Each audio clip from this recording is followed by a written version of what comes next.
I don't know these men. I don't watch these men. I don't watch male podcasters at all. But a few days ago, these three people were trending because this man made a joke about black women, and these two dudes down here guffawed like he told the funniest joke ever. And then a few days later, they are now making an apology tour. Now, this is the most I've ever seen of these men because I don't watch male podcasters at all. I just don't. I know that the misogyny and the misogynoir is going to seep out one way or another. I have expectations really, really low for these people. And as a monetized content creator, I don't give my eyeballs. The currency that we have is watching or not watching them. And so, what I really, really, really want Black women to do is to really lower your expectations because these MFers will continue to. They will continue to disappoint you if you have any expectations of decency at all. Well, like I said, that they're on this apology tour or whatever they're doing, and they were apologizing and not looking at the camera at all. I did watch the apology some on somebody else's account, not theirs. Like I said, I don't give them eyeballs. I don't give them views, but they did not seem sincere at all. They were talking about, they were laughing like that as a flight or fight response. They were chuckling it up very, very hard.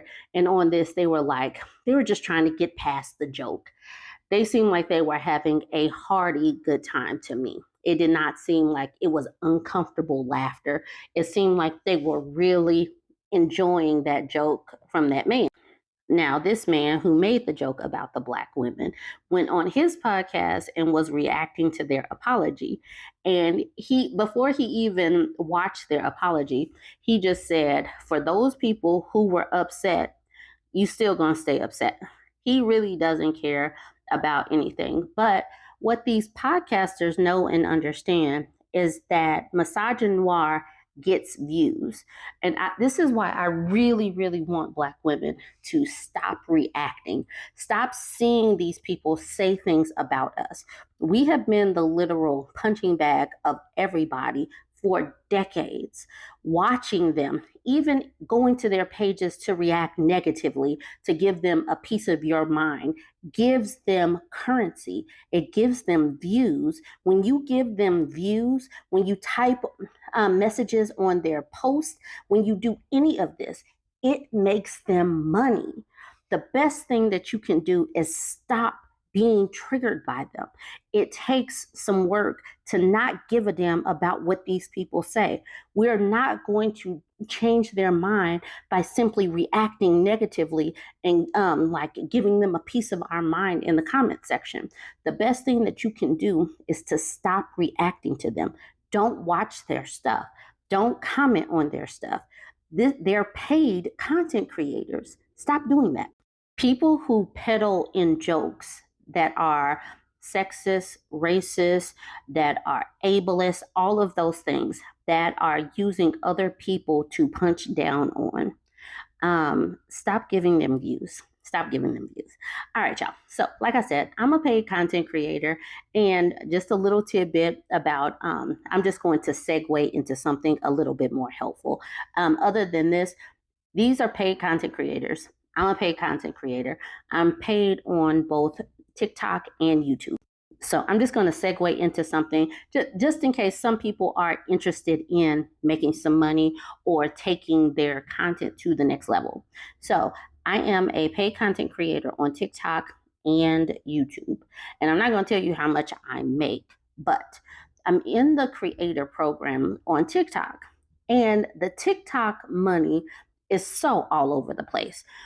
What I have noticed at the beginning of the month, as you can see, like down here, September 1st, money shot straight up. And then it goes down. But like towards the middle of the month, all the way to the end of the month, and like right now, we're at the middle of the month again in September, the money goes down dramatically. So for TikTok, I have to make my money at the at the beginning of the month. Other than that, it's going to drop pretty dramatically, even though my content is consistent.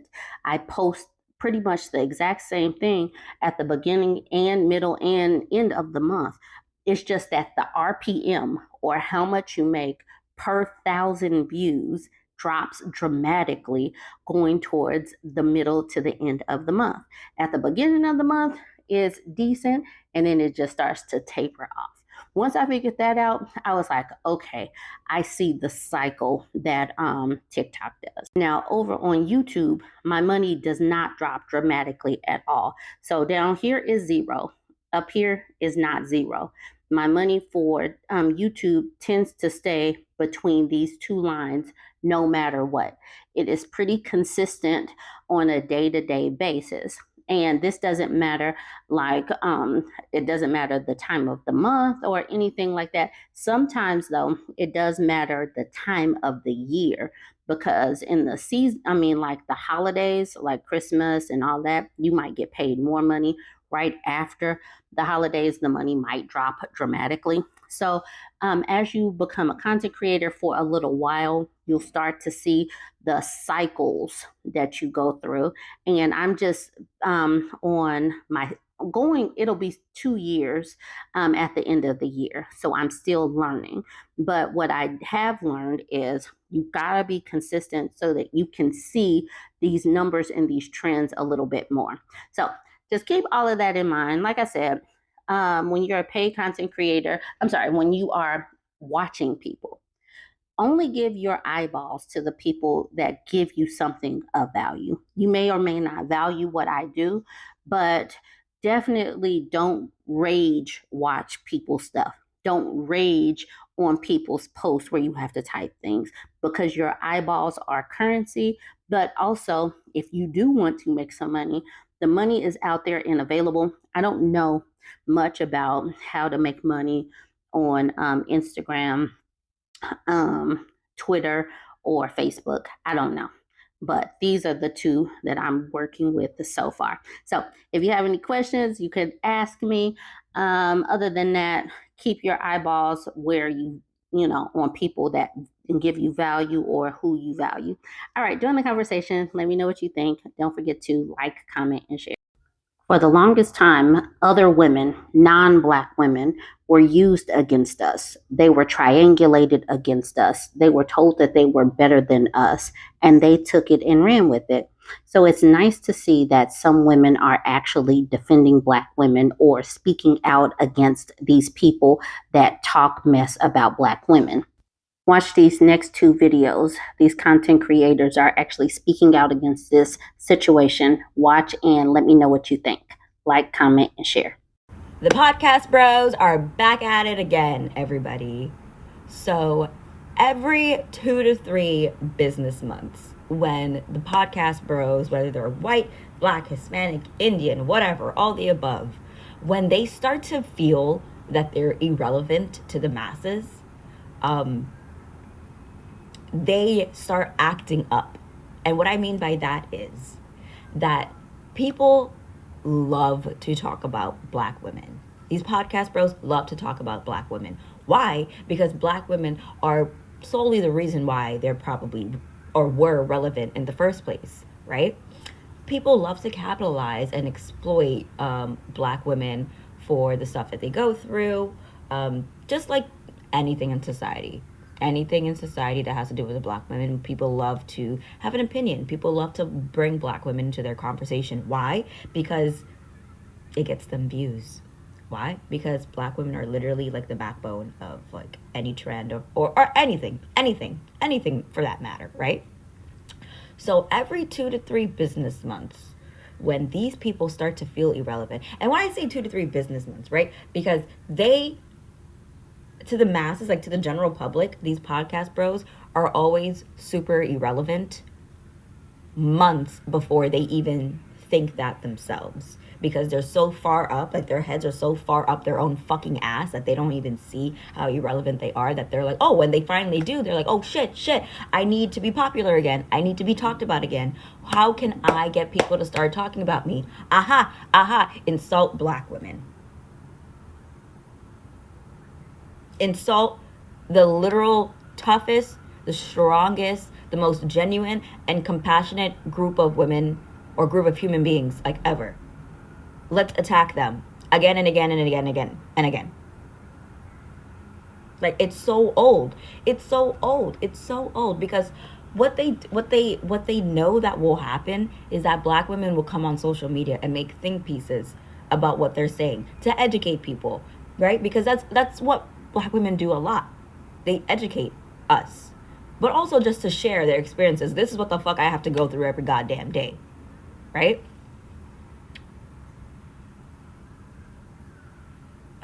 Just fucking leave them alone. Leave them alone. But y'all can't, right? Because y'all want to act like they're so irrelevant. Y'all want to act like they're so, like they're just like a virus to the earth. Yet, here we are. Here we are.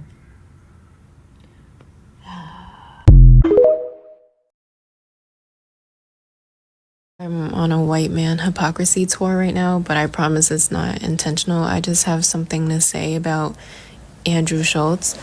Andrew Schultz, from what I recall, has never been with a black woman. He didn't grow up in a black area. He is married to a lily white woman right now today. So how can one speak about an experience that you've never experienced? So my theory for the longest time was that he wasn't coming up with these disparaging comments about black women on his own. He could never conceptualize this hairline joke because in the white community, hairlines, going bald is not as big of a thing as it is for black men. And my suspicions were confirmed because there is a clip from 4 years ago on Flagrant 2 where he is sitting down with two guests who are black men. History repeats itself. In that video, they're poking fun at Alex Media. Alex Media is a black man in Andrew's camp. And, well, what do I say about him? His whole thing is, I'm not full black. My mom is Puerto Rican. And what blows me is his mom is black. She's a black woman. She just speaks Spanish. So he's literally the embodiment of that Godfrey meme. But I digress. The joke that follows Alex Media everywhere is that he likes white women. And the rest of the crew is joking, saying, wow, I can't believe you would waste such a great hairline on white women. The black man next to Andrew Schultz, who is actually married to a black woman, says, black women will steal your hairline. You can literally see the light go off in Andrew's head. And then he takes that little bit and he runs with it. I fucking knew it. I knew it. There was no way a white man could conceptualize that joke unless he was leeching off a self-hating black man. And so history, like I said, repeats itself. Shits and gigs goes on Flagrant 2. He makes the same joke. I also want to add that I'm not blaming anyone heavily in this video other than Andrew Schultz. I do, however, want to make clear that the men on the couch should be held accountable because in no universe should you be laying up a joke, setting up a joke for a white man to make so that all of you can laugh at the expense of black women. The reason why I'm targeting Andrew Schultz specifically is because he has a very sinister spirit. He's very reminiscent of a lot of token white boys that are allowed into a space simply because they are loud and entertaining. They're not funny. There's a difference between being funny versus being loud and entertaining. He's outlandish, and that's why they accept him in their community.